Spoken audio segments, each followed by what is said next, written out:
Mas no caso da filha do Júnior e da Mônica, que é uma doença de síndrome nefrótica, eu queria que a gente pudesse entender um pouquinho como desenvolve essa doença, um problema renal, e como isso as pessoas podem tentarem se avaliar antes para que não entre numa situação crítica.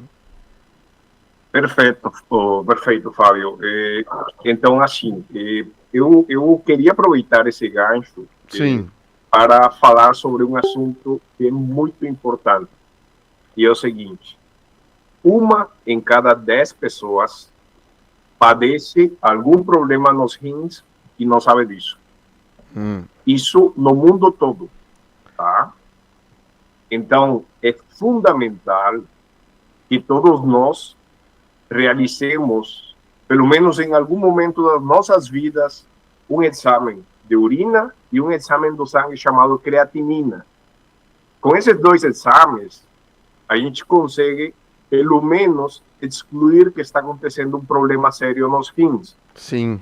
E por que isso é relevante? Porque a doença renal crônica, ela está se transformando numa pandemia. Só que uma pandemia silenciosa. Sim. Ela comete muitas pessoas e de jeitos diferentes, e por esse motivo, cada vez mais a gente se depara com pacientes em uma situação na qual eles vêm a precisar de um tratamento chamado hemodiálise. Sim, só me repita, por favor, qual é esses 2 índices assim, de alertas para a gente? Qual é os exames que o senhor falou que tem que ter? Exames que a gente precisa realizar. Sim. São um exame de urina, né, um EQU, e um exame do sangue chamado creatinina sérica. Creatinina. Com esses 2 exames, sim, a gente consegue excluir que não está acontecendo algum problema sério nos rins, né? Certo? Então, eu queria aproveitar o gancho para essa questão. É muito interessante isso. Eu acho que o exame de urina, como qualquer outro tipo de exame de sangue, ele tem que ter rotina. E graças à tecnologia, à pesquisa, né, nós estamos conseguindo antecipar muitos problemas de saúde das pessoas, que às vezes tem gente que tem problema de rim, mas tem uma vida super normal. O problema é tu aguçar essa doença e tu daqui a pouco tem que ir para uma hemodiálise, né? Exatamente. Pois é, e a questão das... O senhor falou em 10%, 1 a cada 10, com doenças renais. Isso tem idade para acontecer isso? Porque eu tô lendo um caso de uma criança de 3 anos, 4 anos. Mas qual é o grau, assim, de mais pacientes no consultório médico? Sim, na realidade, assim, os problemas renais, eles tendem a acontecer, assim, atualmente, eles estão mais associados com uma doença, especificamente, que também é pandêmica, chamada diabetes mellitus, tá? Então, o diabetes, né, é uma pandemia e ela acomete os rins da pessoa em até 30% a 40% das vezes. Então, pense assim comigo, né? Toda essa população diabética, pelo menos 4 em cada 10 pacientes vão ter algum problema nos rins, e esse problema, consequentemente, em algum momento das suas vidas, se transformará em doença renal crônica e talvez em algum momento precisar de hemodiálise. A diabetes é um problema no dia da pessoa, né? Problemas de extremidades, tem uma série de coisas que é diabetes, mas o senhor está alertando que o rim é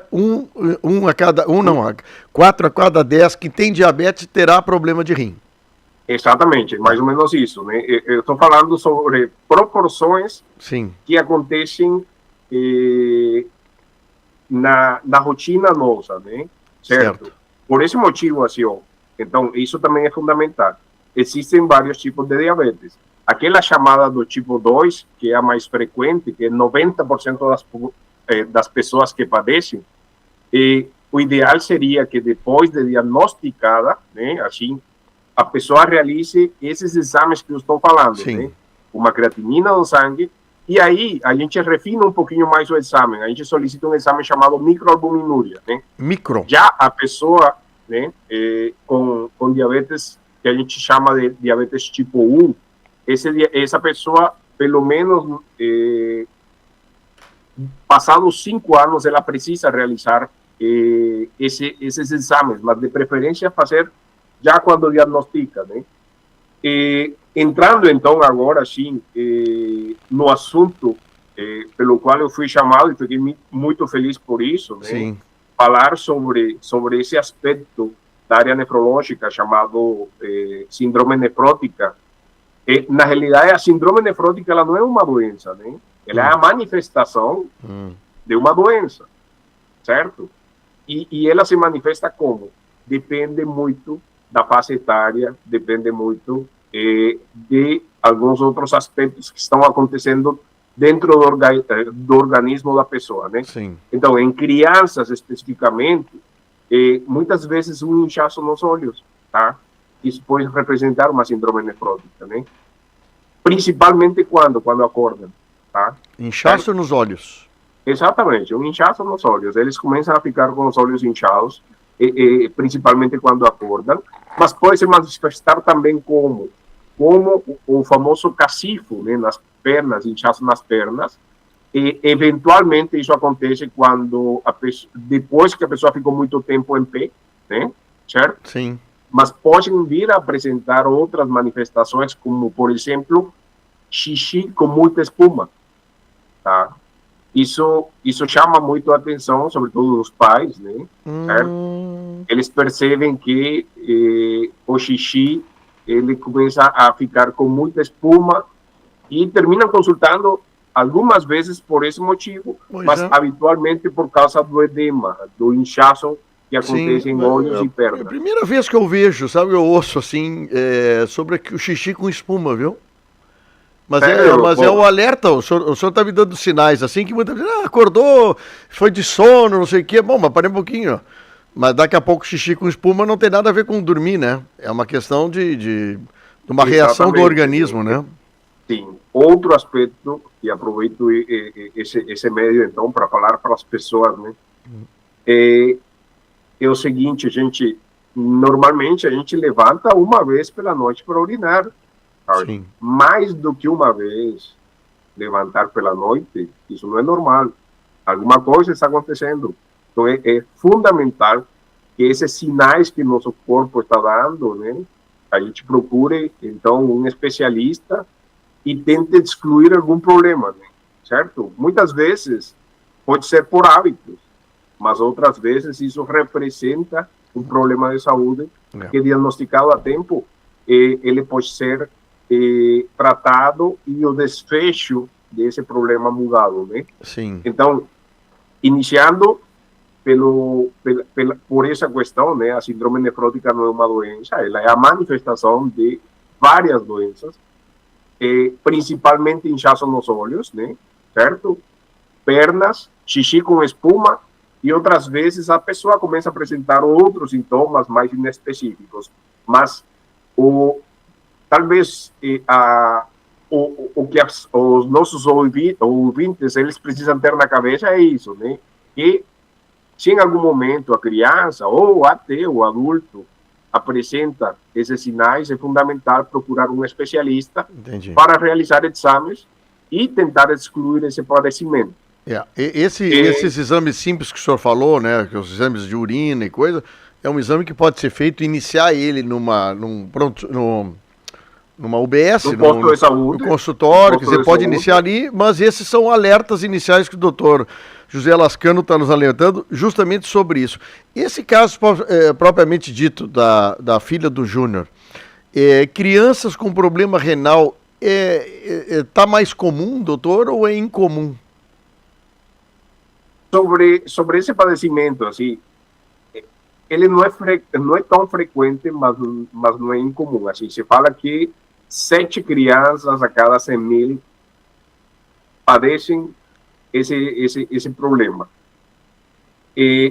Habitualmente, crianças, quando desenvolvem síndrome nefrótica, né, e agora passo ao segundo ponto, que seria a definição, e a definição é uma definição onde se utilizam exames, né? Então, além da presença do inchaço, que a gente chama tecnicamente como edema, a pessoa apresenta hipoalbuminemia, ou seja, a albumina do sangue fica abaixo de 3,5 em adultos ou 3 em crianças, e presença de proteínas em urina. Em adulto, a gente considera 3,5 gramas em 24 horas. Em criança é um pouquinho mais complexo, a gente fala de 50 miligramas quilo em 24 horas ou 40 miligramas hora em 24 horas. Entendi. Certo? Tendo esses achados, então a gente faz o diagnóstico da síndrome nefrótica, certo? Ah, entendi. Agora, sobre a causa desse problema, né, é muito interessante porque 90% das crianças, praticamente, padecem uma condição chamada de doença por lesões mínimas. E por que é chamada desse jeito? Porque quando biopsiada o rim, né, e analisado no microscópio, não aparece quase nada de alterado, certo? Então, por esse motivo, se acunhou esse termo de doença por lesões mínimas. E outra coisa importante, né, passando então para o tratamento, é que esse tipo de padecimentos em crianças, ele responde muito bem a um tratamento com um tipo de medicação chamado corticoide, um anti-inflamatório, não esteroidal, que termina auxiliando a reduzir a produção a reduzir a eliminação de proteínas através dos rins, né? Que coisa interessante, né? É que adulto tem todo um desregramento muitas vezes, né? A pessoa tem vida desregrada, bebida, comida desregrada, mas às vezes criança nos choca muito, né? Quando crianças novas, 3, 4 anos, já tem um problema nisso. Isso pode ser congênito, pode ser de nascença um problema de rim que já tenha... Sim, existem possibilidades, né? Existem problemas genéticos já caracterizados, que podem vir a evoluir de um jeito, às vezes até mais agressivo, outros não tanto, doenças mais brandas, certo? Então existe sim essa possibilidade. O senhor falou em fazer exame, biopsiar o rim. Isso, exatamente, mas em criança, na maioria das crianças não é necessário, tá? Na maioria das crianças a gente realiza um tratamento chamado de tratamento empírico, né? Sim, e esse tratamento... dura quanto tempo, doutor, para tentar regularizar esse assunto? Depende. Vai depender do paciente. Certo? De como está respondendo o paciente a esse tratamento. Por quê? Porque se o paciente ele não reagir apropriadamente ao tratamento, né? A gente habitualmente faz 3 a 6 meses de tratamento. Se não reagir apropriadamente, né? Eu posso intuir, né, que esse paciente não está com a doença que eu estou achando que ele apresenta. Então, talvez vou ter que realizar uma biópsia e provavelmente introduzir um tratamento um pouco mais forte. Para tentar só isso. Esse é o Dr. José Lascano, médico especialista nessa parte, desse assunto que nós estamos tratando, sobre a questão doenças renais. O senhor está trabalhando em Guaíba, né? Sim, exatamente. A gente presta serviço para a Associação Hospitalar Vila Nova. Sim. E atualmente realizamos a gestão de uma clínica de diálise que fica localizada aqui em Guaíba. Pois é, coisa boa. Camaquá, todas as quartas-feiras, então a gente está realizando atendimento ambulatorial na Medicar. Sim, entendi. Muito bom. Exatamente. E aqui está me mandando a Maria Helena, uma conhecida sua, de que o senhor adora cachorro. Consequentemente, é uma boa pessoa, dizer. Exatamente. A Ana Maria. Que legal, né? Um grande abraço para ela. Sim. E gostei muito daquela xícara que ela me deu de presente. Aqui uma pergunta do Kim. O Kim é do Laboratório Exame. Aqui, ele tá colocando isso, a questão da espuma na urina, indicando que tem proteína.